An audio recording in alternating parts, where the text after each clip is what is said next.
In a matter of minutes, a sudden burst of torrential rain turned one of Metro Manila's busiest roads into a churning flood zone. EDSA Bagong Barrio in Caloocan became unrecognizable, swallowed by deep water as cars struggled to move, and pedestrians waded helplessly through the current. It wasn't just another downpour. It was a stark warning from a changing climate. It's scary, really? No. Look at the color of the windows.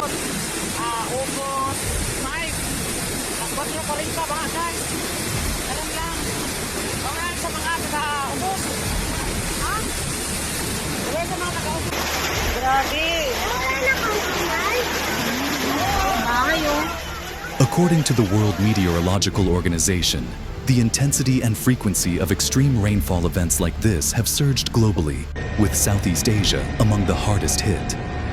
The WMO's most recent report confirmed that every extra degree Celsius of warming leads to at least a 7% increase in extreme rainfall. In urban centers already burdened by poor drainage, overdevelopment, and outdated infrastructure, the results are devastating.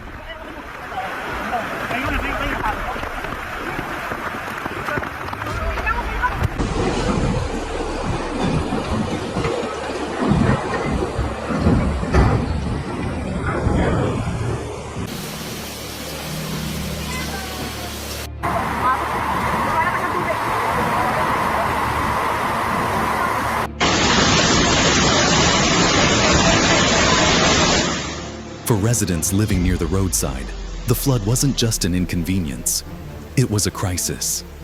In one home, a mother scrambled to lift her sleeping child as brown water seeped into her living room. In another, a tricycle driver parked on higher ground, watching helplessly as his vehicle, a lifeline for his family, drifted away. These stories play out again and again, in every flood, in every barangay.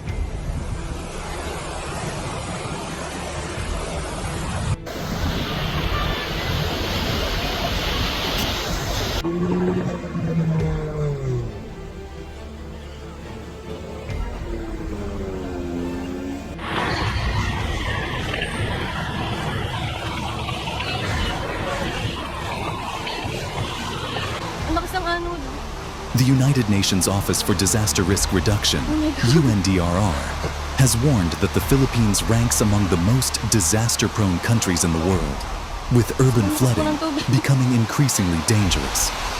For families already on the edge, each flood is not just a loss of property, but of dignity, opportunity, and security.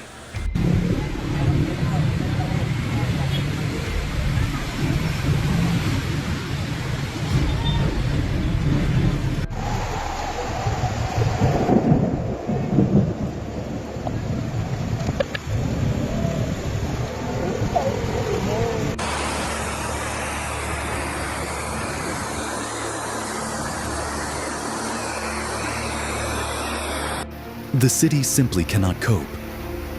Rainwater that should drain into esteros and pumping stations backs up within minutes. Canals overflow, drains clog.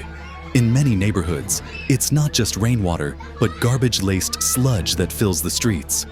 According to the Manila Observatory, even a single hour of rainfall exceeding 20 millimeters can overwhelm parts of Metro Manila's aging stormwater system.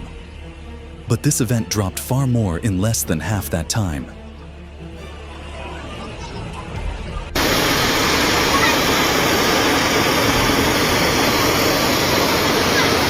Natulak na naman! Abot mo. Dito ka!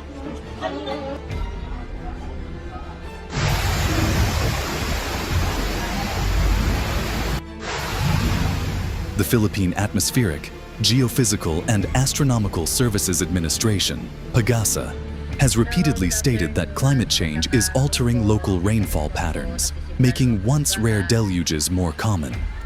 In a recent study, PAGASA also reported that rainfall distribution across the country is becoming more erratic, shorter, sharper storms that release immense volumes in very little time. Dito po tayo ngayon sa Phase 10, bagong silang. Malapit po sa tulay, sa papuntang Harmony po.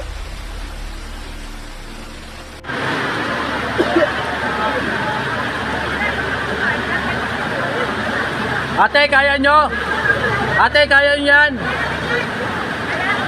Pag hindi nyo kaya, wag kayong tatawid ha. As waters rose rapidly, local residents and barangay officials became first responders. Makeshift rafts, banana trunks, even plastic containers were used to rescue the stranded. Volunteers worked shoulder to shoulder, pulling people to safety, offering food, water, and shelter. With emergency services stretched thin, the community became its own lifeline. Kunting baha lang, kunting ulan lang, bahaga.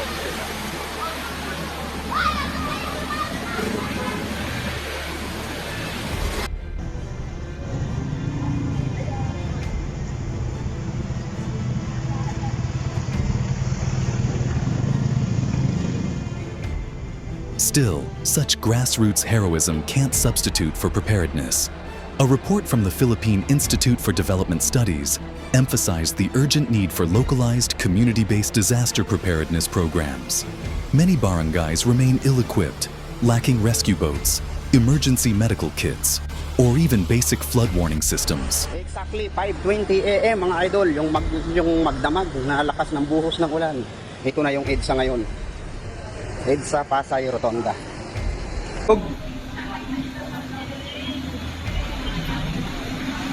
You know?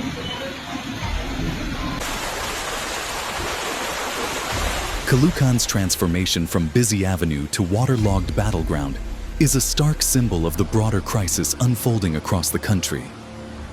The Philippines is not just battling the weather, it is battling the consequences of decades of unplanned growth, environmental degradation, and climate inaction. Satellite imagery over the last decade shows a sharp decline in natural drainage areas, such as marshes and floodplains, which have been paved over for commercial and residential projects. Okay.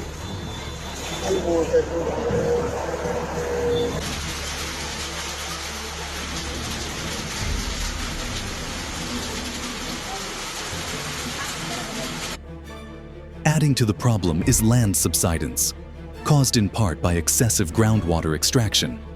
According to a 2022 study by Climate Tracker Asia, parts of Metro Manila, including Caloocan and Malabon, are sinking by as much as 4 to 6 centimeters per year. This makes low-lying areas even more vulnerable to flooding, even in the absence of typhoons or storm surges.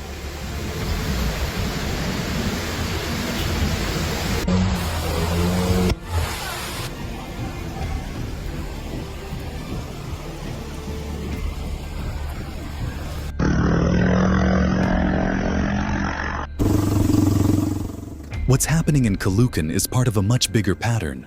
Across the world, cities in low-lying coastal areas, from Jakarta to Lagos to Miami, are grappling with similar crises.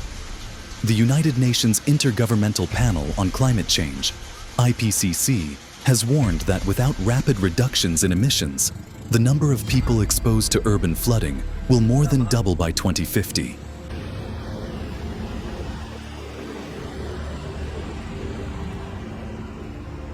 But that future requires commitment from leaders, from industries, and from all of us. If this flood teaches anything, it's that climate change is no longer something distant. It's here, it's happening.